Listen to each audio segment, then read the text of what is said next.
guys, in this video I'm going to show you what geometric sequences are, and we're going to look at a few of the patterns and things to do with them. So first of all, this is the start of a geometric series, and this is the start of a geometric series. Take a moment to see if you can figure out what's going on and have a think about what you think might go in the next two positions in the sequence. Okay, so you might have noticed that the first sequence is doubling every time. So from 3 to 6, we times by 2. From 6 to 12, we times by 2. And that is the pattern for this geometric sequence. So if we times this by 2, we're going to get 24. And if we times that by 2, we're going to get 48. Okay. For this sequence, the pattern is we have to times by 5 every time. Okay, so to get the next term, we'll do 100 times 5, which is going to get us 500, and then 500 times 5, which is going to get us 2,500. Okay, so a geometric sequence is a sequence where the term-to-term rule is multiplying by something. Okay, so every single time to go along, we have to multiply, and it's often a good first step to work out what you have to multiply by in order to find missing terms. So the first thing I'd like you to have a go at doing is see if you can fill in the gaps in these geometric sequences. These ones I've tried to design for you to be able to do without a calculator, but you might need to do a little bit of written method to work it out, which is absolutely fine.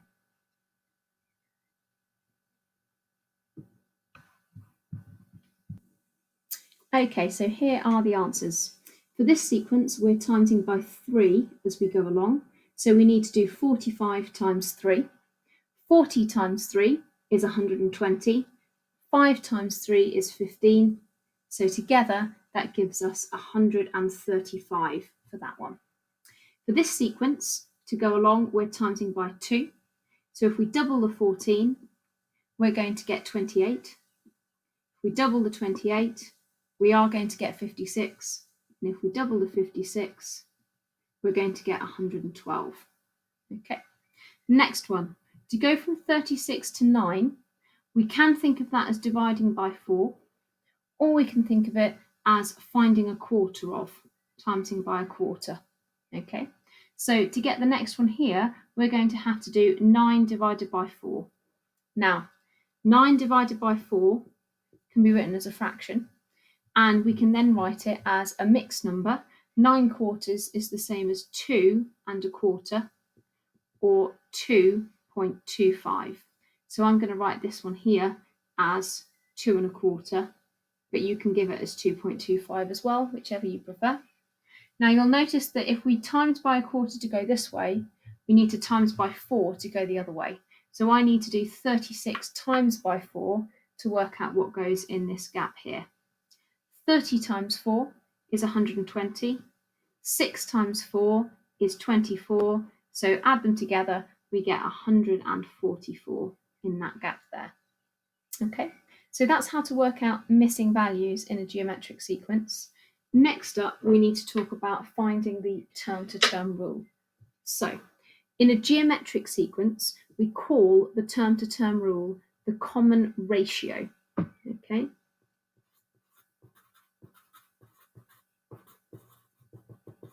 And we often just use the letter R.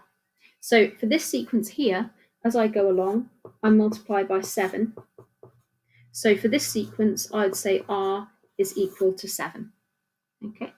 For this sequence here, I'm multiplying by 3 as I go along.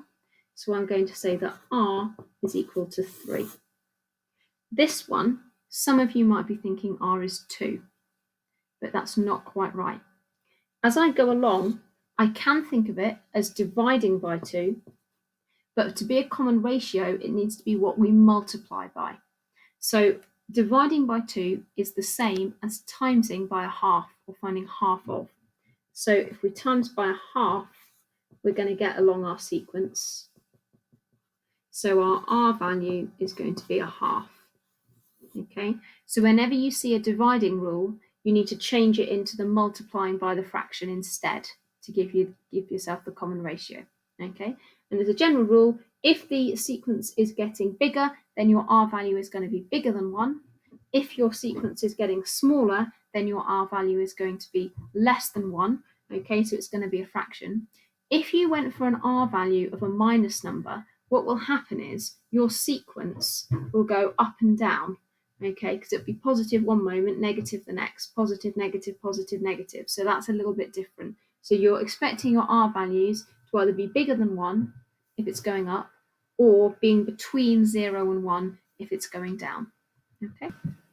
See if you can now work out the R values for these geometric sequences here. I've put a challenge one on as well at the end. This one, and like all of them, you should be able to do without a calculator, but for the challenge one, my hint would be see if you can simplify the roots. Okay, so here are the solutions to these questions. To jump along this sequence, we need to times by 4, so R is 4. For this sequence, we're doubling, so R is 2. For this sequence, we are actually timesing by 8, but it's probably easiest to see if you compare the 2 and the 16 rather than the 1/4 and the 2. So R is 8. For this one, we're dividing by 3.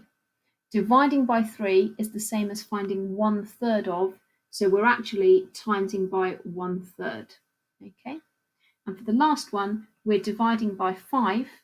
Dividing by 5 is the same as finding a fifth of, so R is going to be 1/5, or as a decimal, sorry, you can write that as 0.2. If you did the challenge one, well done. For this one, R was actually root 2. You might have thought of root 8 as 2 root 2, and root 32 as 4 root 2. And if you do that, you might be able to think, well, 4 times root 2 gets us to 4 root 2. But that one is a tricky one. Okay, before we start trying to do some problems with geometric sequences, I just want to point out quite a useful feature of them that we can use in order to help us do problems. So this is a geometric sequence here, and if you look at the jump from one term to the next, you'll notice it's timesing by 5, okay, because the common ratio is 5. If I want to do a double jump, so let's say I wanted to go from 2 all the way to 50, I could times by 5 and then times by 5 again, or I could just times by 25, which is 5 squared. Okay, so to do a double jump, it's the same as doing timesing by the common ratio squared. If I want to do a triple jump and get from 2 all the way up to 250, this time I could either times by 5 and then by 5 and then by 5 again, or if you look at the numbers, hopefully you can see I could do it in one jump by timesing by 125. So if I want to do 3 jumps all in one go, I have to times by the common ratio cubed. Okay, so let's have a look at an example of this happening. Let's say I had to fill in these 2 gaps in the middle of this sequence. So I know the first term is 4, I know the fourth term is 108, but I don't yet know what these are. Now I can say that if I times by R, and then times by R, and then times by R, I would be able to make those 3 jumps. Okay, so 4 times by R cubed is going to get me to 108. So let's work out what that jump is. 4 times something gets me 108. To work that out, I could do 108 divided by 4. Okay, now 108 divided by 4 is actually going to get me 27. You can do that by halving 108 and halving that again. So 108 halved is 54, half that is 27. Okay, so we know that we have to times by 27 to get all the way across the 3 jumps. That is the same as timesing by R 3 times, or timesing by R then again, which is the same as R cubed. So R cubed is 27. To work out R, we therefore have to cube root, or in other words, think what times itself is the same as 27. And the answer to that is 3. R has to be 3. Okay. So if we times by 3, we're going to get 12. If we times that by 3, we're going to get 36. And then if you want to check it, 36 times 3 does get you to 108. So we can use this kind of repeated jump process and thinking about powers in order to answer problem questions with geometric sequences. Okay, so now we've got that idea, I'm going to do this question here. U1 is 6, U3 is 150, and we want to find out what R is. So first of all, I'm going to just draw a little diagram. U1 just means the first term, U3 just means the third term. So I know the first term is 6, don't know the second term, but I know the third term is 150. So I'm going to think about the jump from 6 up to 150. And to do that, I'm going to do 150 divided by 6. Now, to divide by 6, you could divide by 2 and then divide by 3. Or you could divide by 3 and then divide by 2. So thinking about simplifying this, dividing both of these by 3, I'm going to get 50 over 2. And then dividing 50 by 2, I'm going to get 25. So I have to times by 25 to get from 6 to 150. I need to break that into 2 timesing jumps though. So if I need to break it into 2 timesing jumps, I need to square root the 25.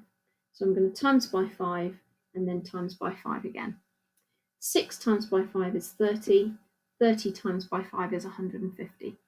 Okay, so R is equal to 5 and the second term is 30.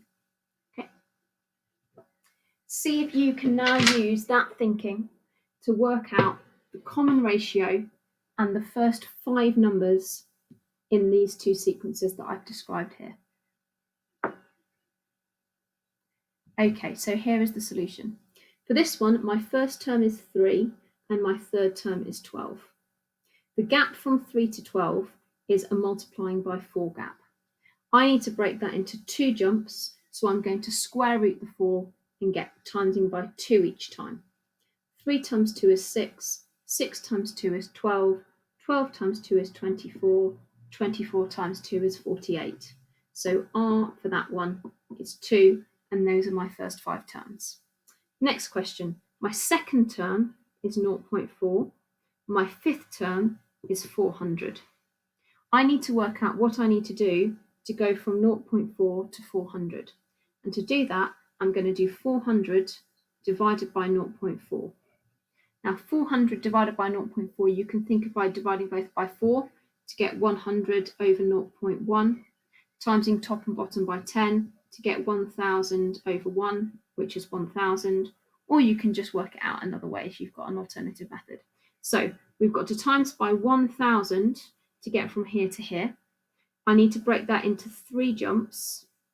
So each jump is going to be timesing by 10. So my R value for this one is 10. Okay, so 0.4 times 10 gets me 4. 4 times 10 gets me 40. 40 times 10 gets me 400. To go backwards, I have to divide by 10. 0.4 divided by 10 is 0.04. So those are the first 5 terms for this geometric sequence.